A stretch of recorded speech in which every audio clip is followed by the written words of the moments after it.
छोटों को हेलो, बड़ों को नमस्कार। मैं श्रेया आप सभी के समक्ष साहित्य एवं कविता की अगली कड़ी में आप सभी के समक्ष कहानी का 5वां भाग लेके प्रस्तुत हूँ। तो चलिए शुरू करते हैं। राजा भोज ने अपने कदम सिंहासन की ओर बढ़ाया ही था कि पुतली ने राजा भोज के सामने प्रकट होकर कहा, हे राजा, मेरा नाम कामकंदला है। यदि आप में महाराज विक्रमादित्य जैसे त्याग और दानवीरता के गुण हैं तो ही आप इस सिंहासन पर बैठ सकते, अन्यथा नहीं। मैं आपको राजा विक्रमादित्य की दानवीरता की एक कथा सुनाती हूँ। एक दिन राजा विक्रमादित्य के दरबार में एक ब्राह्मण आया। राजा से बोला, राजन, मैं कैलाश मानसरोवर से आ रहा हूँ। मानसरोवर में सूर्योदय के समय एक स्तंभ निकलता है जो दोपहर में आकाश छूने लगता है। फिर जब सूर्य अस्ताचल की ओर बढ़ने लगता है तो स्तंभ घटते घटते मानसरोवर में विलीन हो जाता है। राजन, कुछ समय पहले देवताओं में बहस छिड़ी कि सूर्य देवता की प्रखरता के सामने कोई नहीं टिक सकता। तब से समुद्र देव स्तंभ के रूप में प्रतिदिन सूर्य देव से साक्षात्कार करने लगे। इस पर इंद्रदेव ने कहा कि देवगण ही नहीं, पृथ्वी लोक का वासी मानव भी सूर्य देव से साक्षात्कार कर सकता है।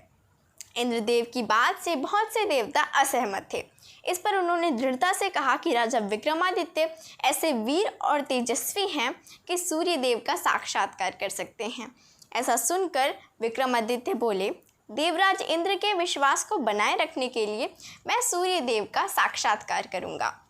राजा विक्रमादित्य के पास देवी द्वारा दिए गए 2 चमत्कारी वीर थे। अगले दिन प्रातः होते ही राजा अपने वीरों की सहायता से कैलाश मानसरोवर पहुंच गए। जब सूर्योदय हुआ तो विक्रमादित्य मानसरोवर में निकलने वाले स्तंभ पर जा बैठे। धीरे धीरे सूर्य आकाश में बढ़ने लगा और उसी अनुपात में स्तंभ भी ऊंचा उठने लगा। स्तंभ के आकाश की ऊंचाई पर चढ़ते ही उसके ऊपर बैठे राजा विक्रमादित्य का शरीर सूर्य के तेज से झुलसने लगा और राख में बदल गया। जब दोपहर में स्तंभ सूर्य देवता के पास पहुंचा तो सूर्य देव ने स्तंभ पर मानव का भस्म देखा। उन्हें बड़ा आश्चर्य हुआ। उन्होंने अमृत की कुछ बूंदें उस भस्म पर डाली।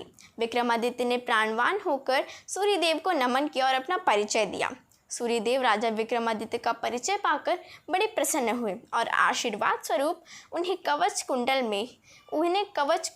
दे दिए। उन कवच कुंडल की यह विशेषता थी कि उनसे सर्व मनोकामना पूर्ण हो जाती है। सूर्यास्त होते होते स्तंभ मानसरोवर के जल में समतल हो गया और राजा अपने वीरों की सहायता से पुनः अपने राज्य में आ गए। मार्ग में राजा को एक सन्यासी मिला। चमचमाती कवच कुंडल देखकर उसने उन्हें राजा से दान में मांग लिया। राजा ने भी सहर्ष कवच कुंडल दान कर दिए। संसार में ऐसा कोई नहीं होगा जो अपने प्राणों को संकट में डाल के दिव्य वस्तु किसी याचक को दान कर दे। यह कथा सुनकर पुतली कामकंदला बोली, राजा भोज, क्या आप में भी ऐसे त्याग और दानशीलता के गुण हैं? राजा भोज मौन होकर पीछे हट गए। आगे के भाग में हम जानेंगे कि क्या पुतली लीलावती राजा भोज को सिंहासन पर बैठने देती है या नहीं। तब तक के लिए नमस्ते। और अगर आपको मेरा ये वीडियो अच्छा लगा तो लाइक कर दीजिएगा और ऐसी और भी कहानियाँ सुनने के लिए मेरे चैनल को प्लीज़ सब्सक्राइब कर दीजिएगा और प्यारा सा कमेंट कर दीजिएगा। बाय।